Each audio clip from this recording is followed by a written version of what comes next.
cosas también.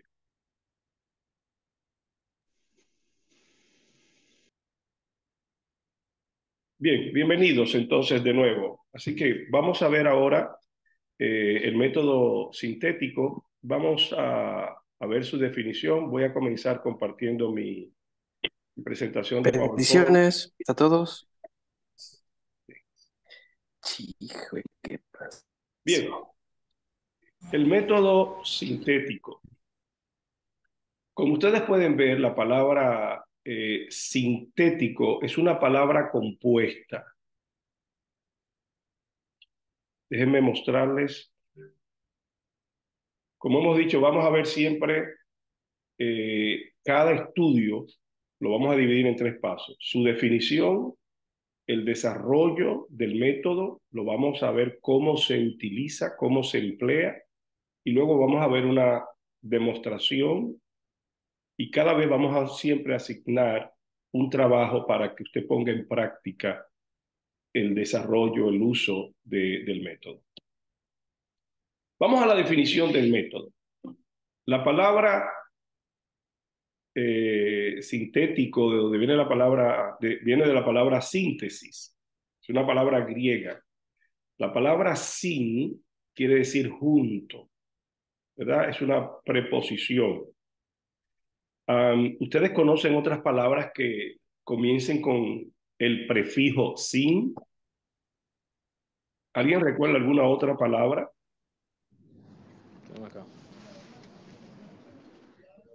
Sinfonía.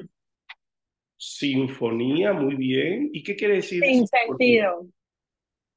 ¿Qué creen ustedes que quiere decir la palabra sinfonía?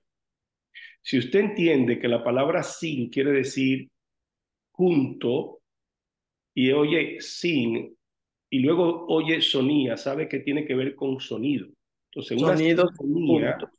una sinfonía es poner junto muchos sonidos para que se vuelva una especie de una orquesta, una sinfonía.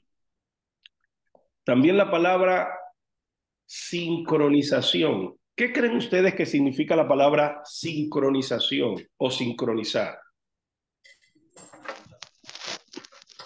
Hacer que varias cosas Alinear.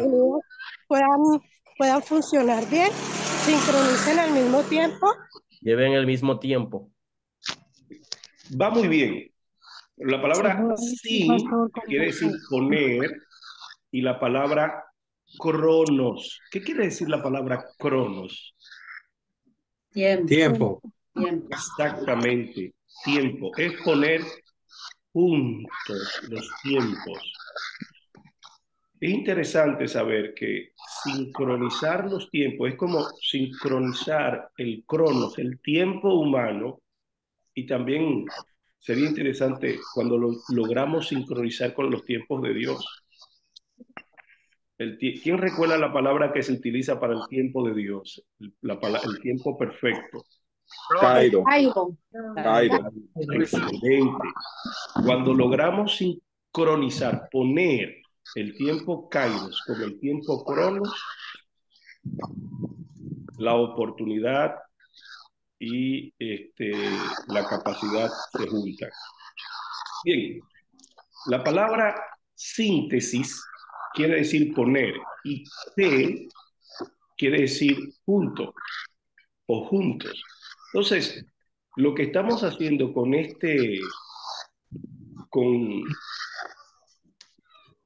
con este método es poner juntos. La palabra poner es un verbo, poner juntos.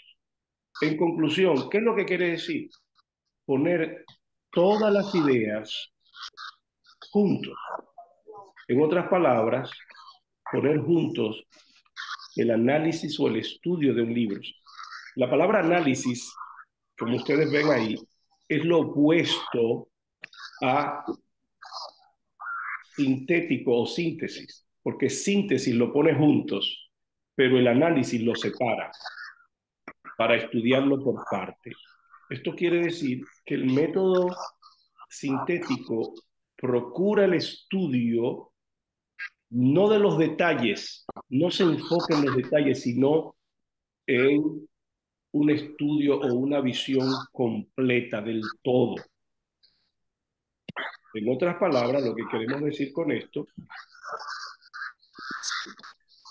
es que se procura hacer un estudio de un libro completo.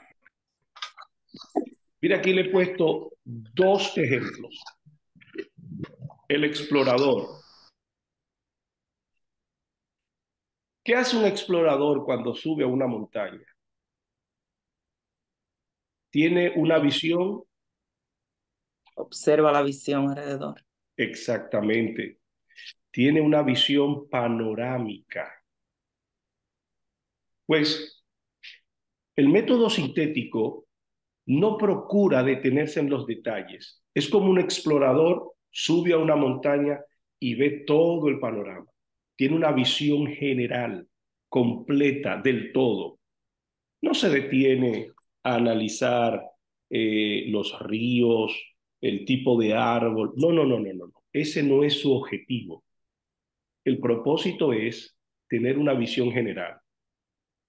El método sintético, se lo voy a repetir muchas veces para que lo recuerde, tiene entonces como fin el estudio completo de un libro. ¿Me doy a entender? El estudio completo de un libro. ¿Hasta aquí alguna pregunta?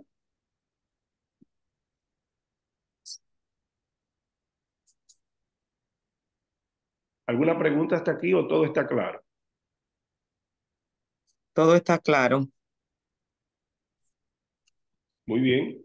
Entonces, ya sabemos, de la manera que un explorador sube a una montaña y ve desde un panorama completo, tratando de tener una visión general, el método sintético nos ayuda para nosotros tener una visión general de un libro específico de la Biblia. Por ejemplo, el estudio del libro de Gálatas completo, el estudio del libro de Efesios, para hacer un bosquejo. El propósito del método sintético es estudiar el libro completo. Nos va a ayudar a hacer una visión general del libro. Y ya vamos a ver cómo se desarrolla. Como lo hace un explorador, también lo hace el estudiante de geografía, ¿verdad? Es muy diferente a como nos enseñaron a nosotros geografía, a cuando usted luego tiene la oportunidad de visitar el país que estudió. Cuando usted estudia geografía, procura estudiar un mapa, se enfoca en el tamaño del país, en los puntos cardinales del país, pero no se detiene en los detalles, en las ciudades, en los pueblos, porque lo que quiere es hacerse una cartografía, un estudio, un diseño completo. Bien, hasta ahora no hay preguntas, entonces vuelvo a mi presentación Pastor, y seguimos adelante. pastor, ¿Sí? pastor. En algunas Biblias, al inicio de cada libro, hay un resumen Ujú. donde detallan sintéticamente todo lo que trata el libro en una página o página y medio. Exactamente. Eso es lo que procuran hacer. Eh, muchos, muchos comentarios también. Casi todos los comentarios tienen un estudio sintético del libro completo. Lo que estamos ahora es poniendo unas herramientas en las manos para que usted pueda hacer su propio estudio sobre el libro. Recuerde que la Biblia no fue escrita en bosquejos, no fue bosquejada, la Biblia no fue escrita en capítulos ni en versículos. Así que lo que se recomienda es que uno pueda ir estudiando el libro y uno mismo puede hacer su propio estudio sintético de un libro. ¿No les ha pasado a ustedes que de momento están leyendo un libro y se percata de que este texto está fuera del contexto, de que debió pertenecer al otro capítulo y está en otro capítulo? Bueno, es que eso fue hecho por hombres. La división de capítulos y versículos fue el intento de hombres de Dios muy conocedores, eruditos, que intentaron bosquejar para que se nos haga más fácil a nosotros. Pero de acuerdo a la necesidad y a lo que usted esté buscando, usted puede bosquejar también su propio libro. Muy buena observación, Pastor Juan Julio. Mire, vamos a ver cómo desarrollamos el libro. En primer lugar, lo que se recomienda hacer es leer el libro entero. Yo les voy a hacer a ustedes una pregunta.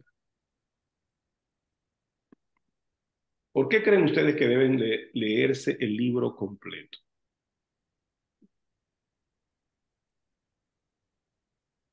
Para tener Piensen, una por mejor favor. cosmovisión, Perdón, para tener pastor. para tener una mejor cosmovisión de lo que se está hablando. Muy bien, para tener una mejor cosmovisión de todo el libro. ¿Por qué más? Para definir cuáles son los puntos relevantes del libro. Para definir cuáles son los puntos relevantes del libro. Muy bien. Para no Algunas salir, cosas más para, sencillas y prácticas, hermana Ana. para no salirse del contexto de lo que de lo que quiere decir el libro. También se lee el libro completo para no salirse del contexto, hermana Wendy. Justo quería aportar lo que aportó la hermana Ana. Ok. También ¿Creen? para desarrollar, para tener entendimiento de cada punto que desarrolla. Y si vamos a hacer una síntesis, tener todo lo que necesitamos. Para también, Cuando... Sí, pastor. para también ver ¿cómo es? Su parte literaria, para ver también la historia, la cultura, el desarrollo en cada una de las partes que habla, como el texto del libro, y poder tener un... Ustedes son muy profundos. Vamos a ver qué dice nuestra hermana Juliet. Pastor, creo que es para buscar el tema central. También se busca el tema central. Todo lo que ustedes han dicho son, por definición, muy correctos. Ustedes se ve que son personas estudiadas de la Biblia.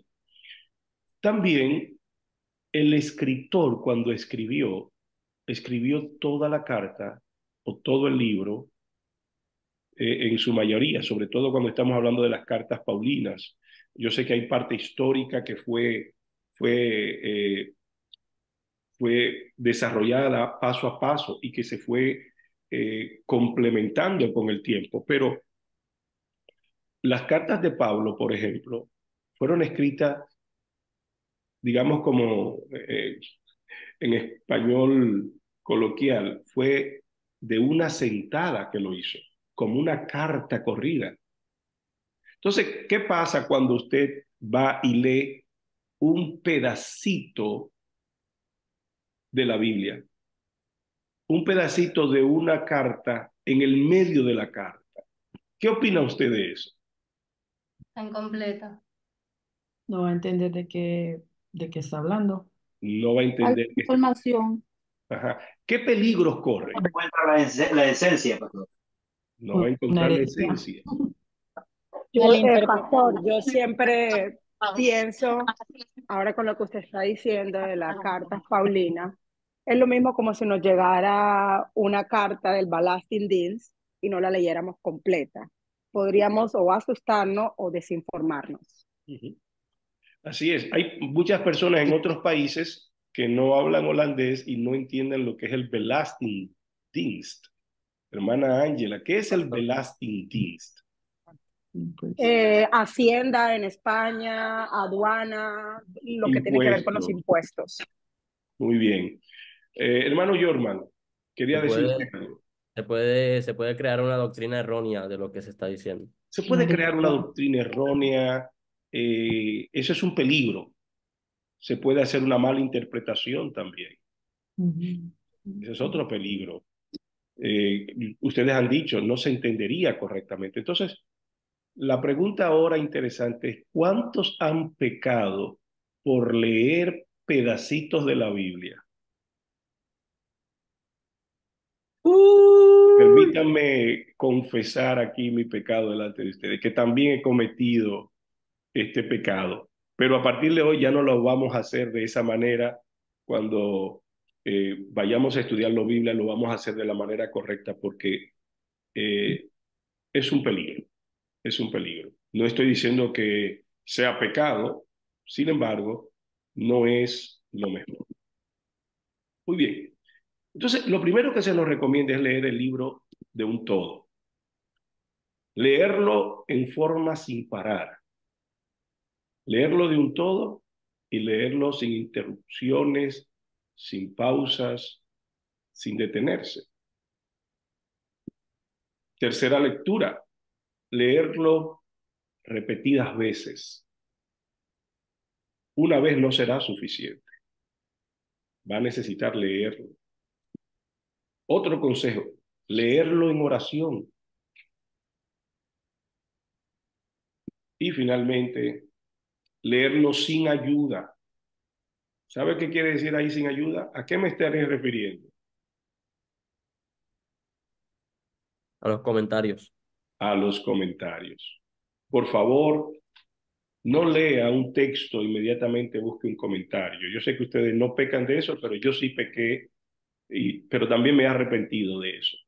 Entonces, leerlo completo, leerlo sin parar, leerlo varias veces, repetidas veces, leerlo en oración, leerlo sin tener que buscar bosquejos, sino entre Dios y yo. Hermana Gabriela. Bendiciones. Pastor, ¿qué significa leer en oración? O sea, ¿a qué se refiere? No le comprendo muy bien. Bueno, que ores antes de orar, perdón, que ores antes de leerlo, que durante el tiempo estés sensible al Espíritu Santo, que hagas de esta un estudio devocional donde la participación a la revelación del Espíritu Santo eh, pueda iluminarnos, porque la palabra de Dios es viva, es eficaz, es nueva cada mañana. ¿Ven? Yo creo, pastor, perdone, que ese es uno de los métodos más efectivos, sobre todo para los que de alguna manera vivimos predicando. Leerlo en oración, como usted bien aporta, nos hace sensible a la revelación de la palabra, y esa revelación, al final de cuentas, cuando uno predica, es lo que la gente busca, esa revelación que viene de lo alto. Así es. Pues aquí vamos a recapitular el mensaje que se quiere dar. Lo primero es que la Biblia no es un libro común. Por lo tanto, no es sabio leerlos en pedacitos, leer un versículo aquí, guardarlo, ¿verdad? El propósito del método sintético consiste en leer el libro entero, completo. Este método, y se lo repito muchas veces para que en un mes a usted le quede, cada vez que le diga el método sintético, ya usted sabe de qué trata. ¿En qué tiempo cree usted que se puede leer la Biblia completa? Dicen que han estudiado cómo leerla. En 10 meses, si usted lee 5 capítulos diarios. Y en 12 meses, si lee 4 capítulos diarios. Eso es sin uno meditar ni hacer nada, eso es corriendo. Bueno, hubieron algunos estudiosos que se dedicaron a leer la Biblia completa y ocuparon 63 horas. Eso es sentarse sin parar. Sentarse, sí. Cada vez tomaron el tiempo. Cada vez que leían, tomaban el tiempo. 63 horas y leyeron la Biblia entera. Solo bueno, es eso sería uno como mi esposo que leía rapidísimo. Yo eso serían multiplicado por 5 las 63 horas. Bueno, lo que queremos con esto es estimular a leer, y cuando vamos a leer, a sacar tiempo para leer y no leer un texto corriendo, sino que hay un texto en mi devoción. Uno de los métodos que vamos a estudiar es el método devocional, y vamos a ver cómo hacer el método devocional, que no tiene como propósito leer el libro entero, sino, como su nombre lo indica, es mi alimentación de mi devoción. Pero lo que con este método se procura es estimular a leer libros enteros para sacar bosquejos de un libro de la Biblia. Martín Lutero, con respecto a este método, se refirió diciendo que el método sintético es como sacudir una mata completa en donde van a caer algunos frutos para luego ir rama por rama y sacudir a fin de que los demás frutos vayan cayendo. Así que ojalá y que esta ilustración le sirva a usted para recordar de qué se trata el método sintético. El método sintético tiene 4 pasos. Y aquí vamos a ver cómo se desarrolla ahora el método. Estuvimos viendo su definición y ahora vamos a ver el desarrollo. La primera lectura tiene como propósito, como algunos ya de ustedes dijeron, descubrir el tema.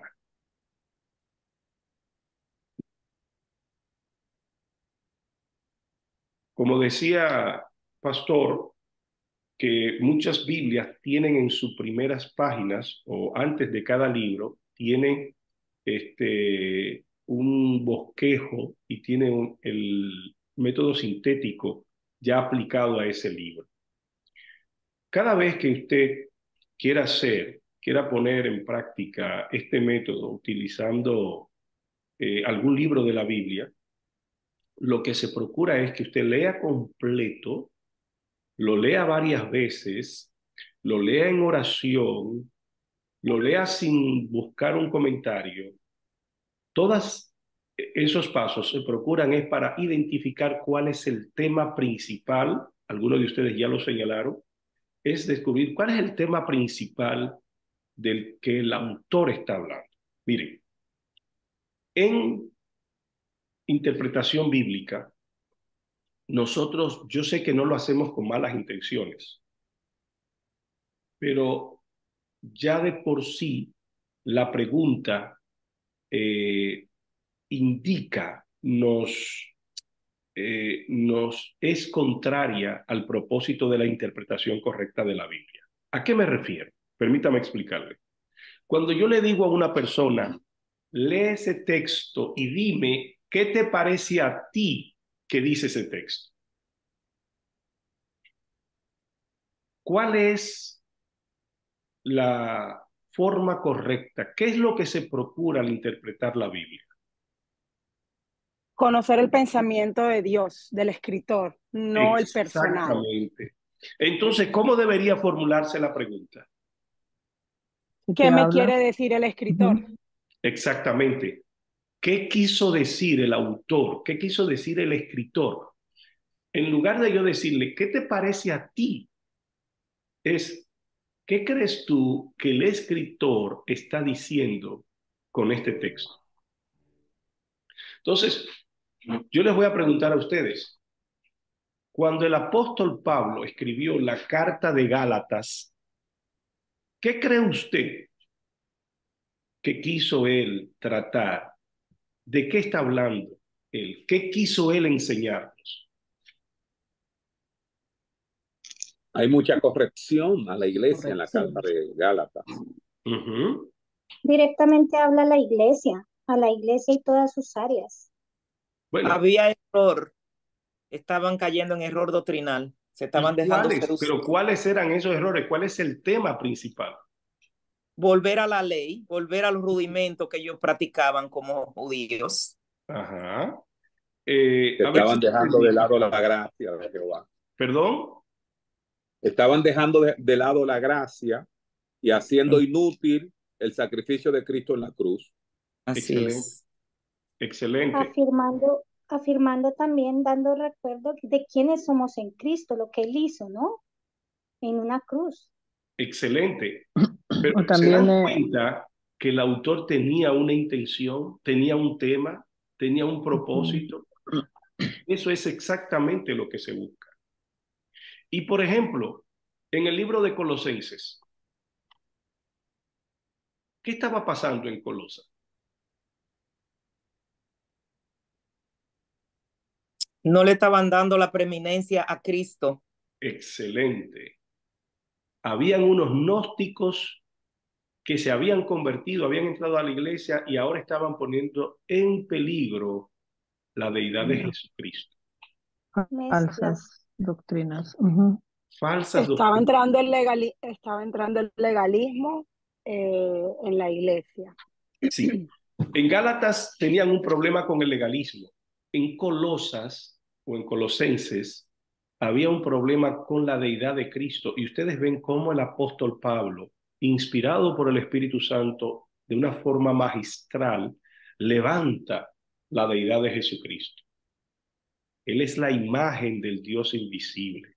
Él es el primogénito de toda la creación, porque en Él fueron creadas todas las cosas, las que están en el cielo, las que están en la tierra, las que son visibles, las que son invisibles, sean tronos, sean dominios, sean principados, sean potestades. Todo fue creado por medio de Él y para Él. Y Él es antes de todas las cosas, y todas las cosas en Él subsisten.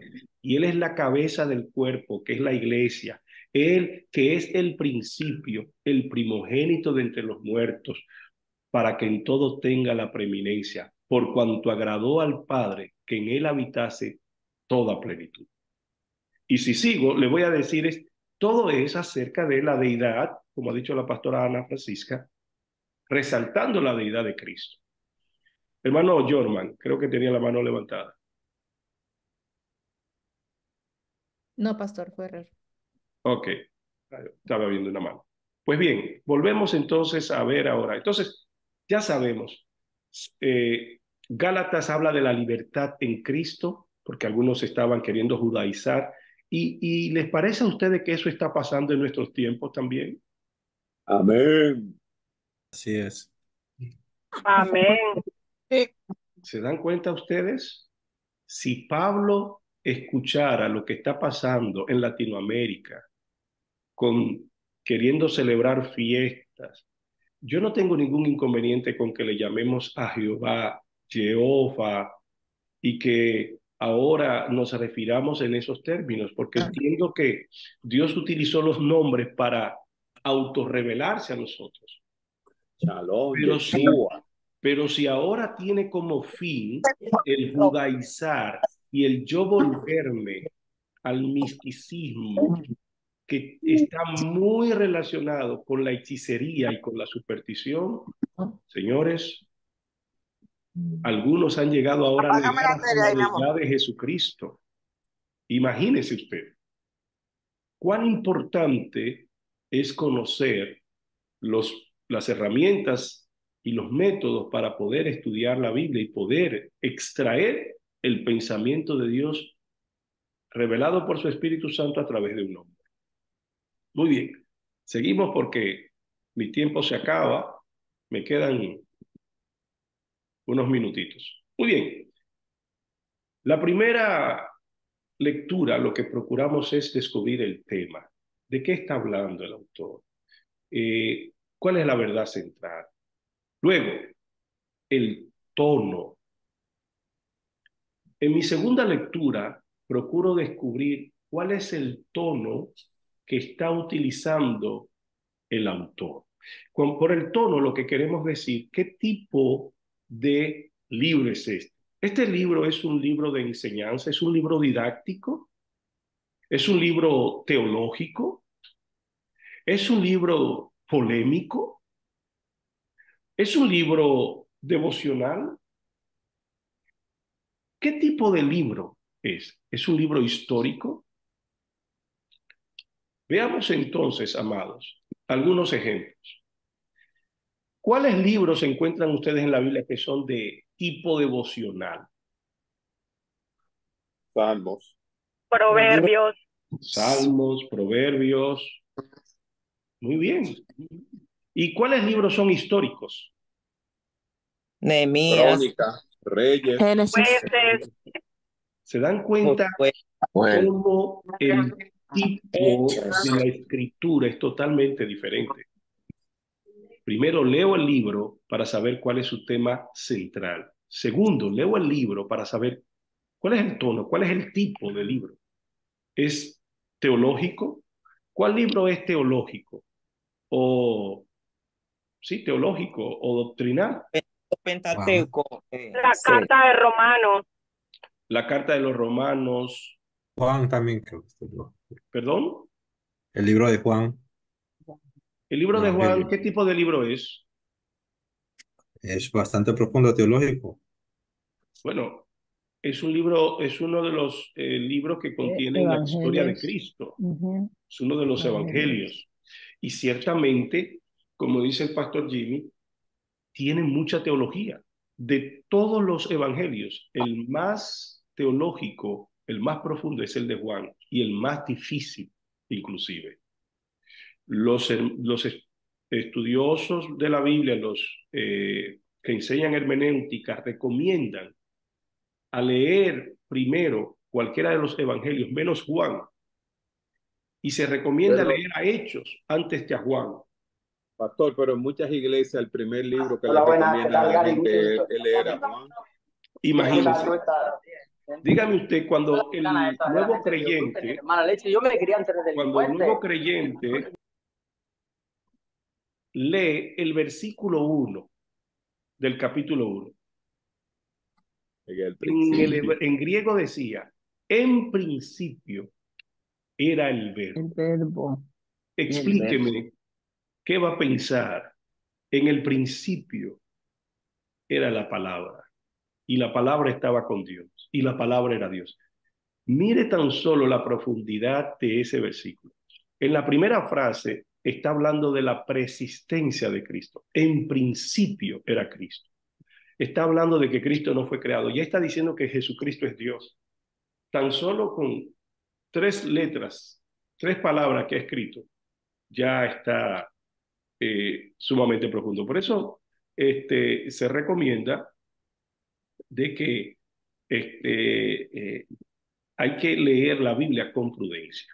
Bueno, ya ustedes saben, el libro de Tesalónica es un tema doctrinal, está corrigiendo el tema de la segunda venida de Cristo.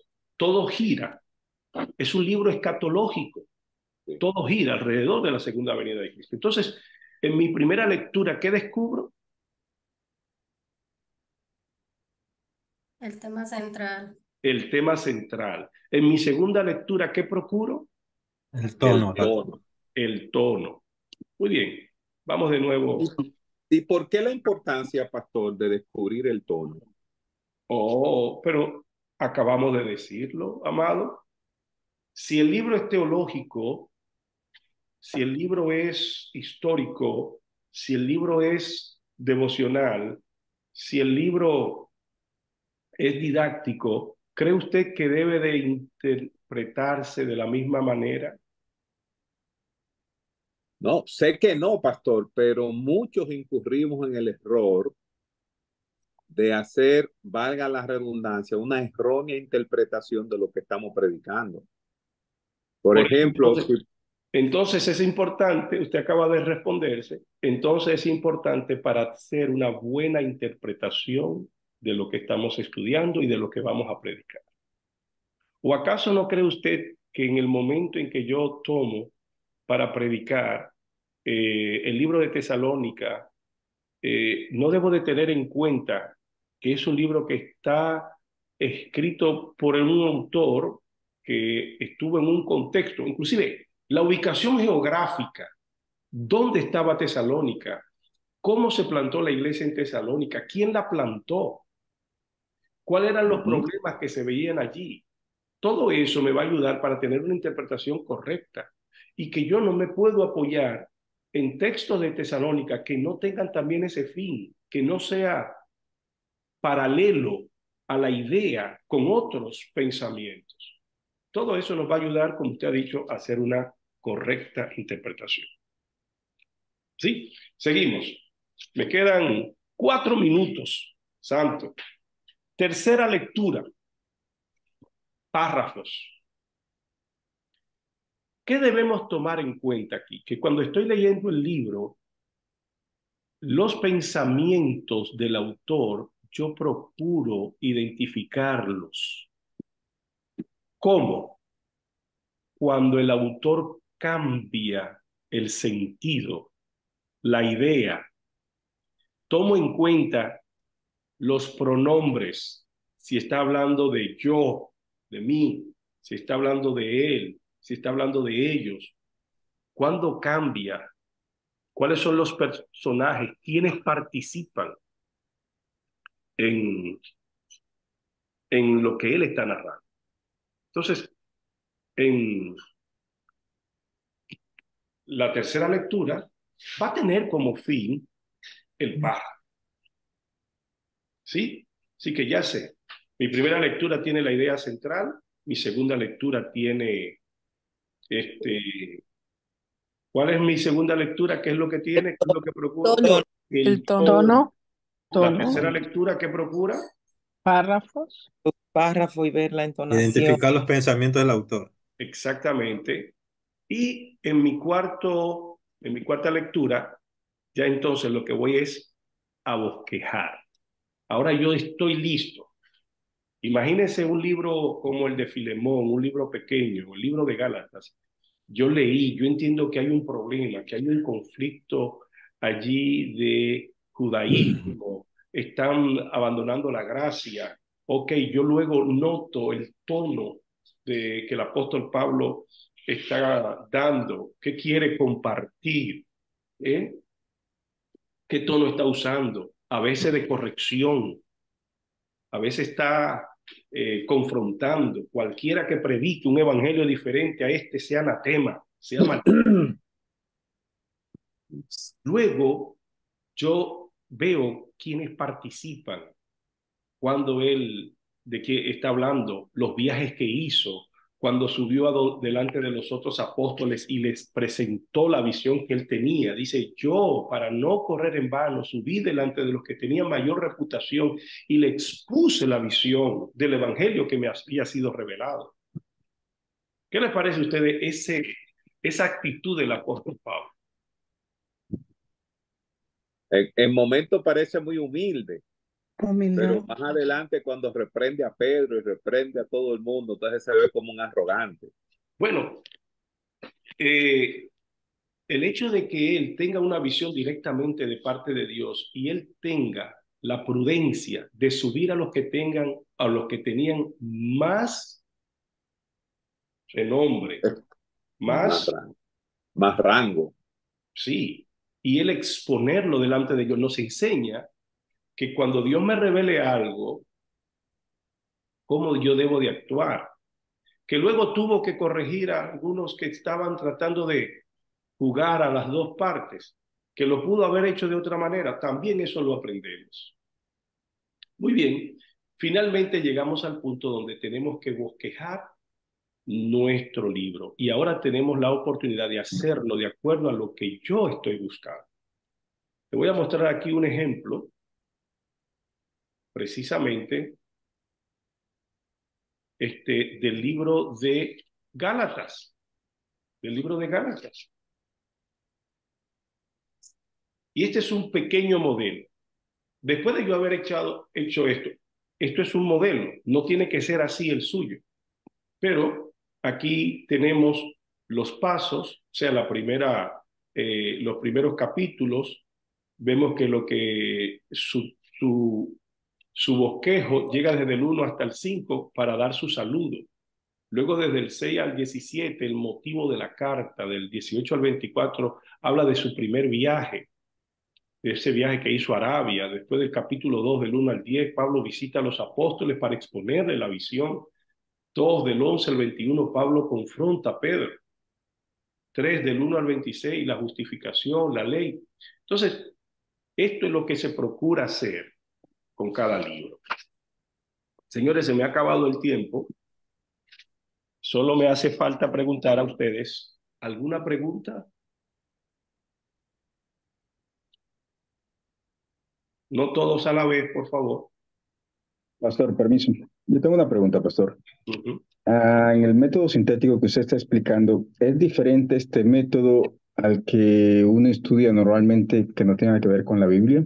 Porque, o sea, lo pregunto porque de lo que he aprendido del método sintético es cuando uno de un libro que ha leído hace una síntesis, un resumen, hace algo más pequeño sin necesidad muchas veces de leerlo completo.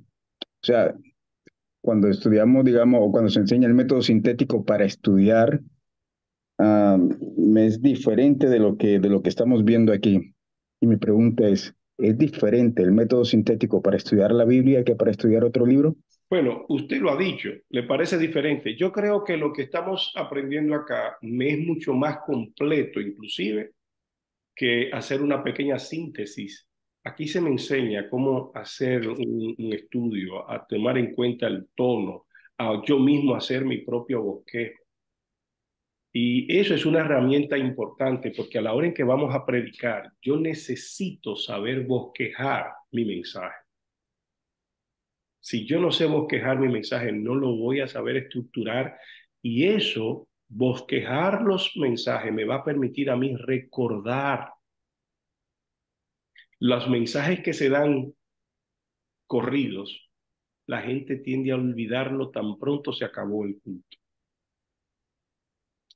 Mis amados, lo siento, ya no hay tiempo para más. Solo nos queda anunciar que para la próxima clase, el próximo sábado, queremos ver, nos vamos a detener en el método sintético y vamos a estudiar. Cada uno de ustedes tomará un libro y lo bosquejará. Y nos detendremos solamente a practicarlo. Y usted nos va a contar sus experiencias para que lo que aprendamos lo pongamos en práctica. ¿Les parece bien? Así que no se presente la próxima semana Correcto, pastor. sin poner en práctica Correcto, lo que hemos visto. Vamos a enviar esta presentación que tengo, se la voy a regalar. Hemos tenido 89 participantes hoy, así que veo que no será necesario hacer uso de otra plataforma. Así que nos vamos a quedar con esta, con 89 personas. Queríamos mudarnos a una de 300, además porque subir con Zoom nos iba a costar 2.099 euros. Así que lo vamos a dejar hasta acá. Tenemos unos minutos de descanso para que luego vamos con la segunda hora de plantación de iglesia. Muchas gracias a todos. Que Dios les bendiga.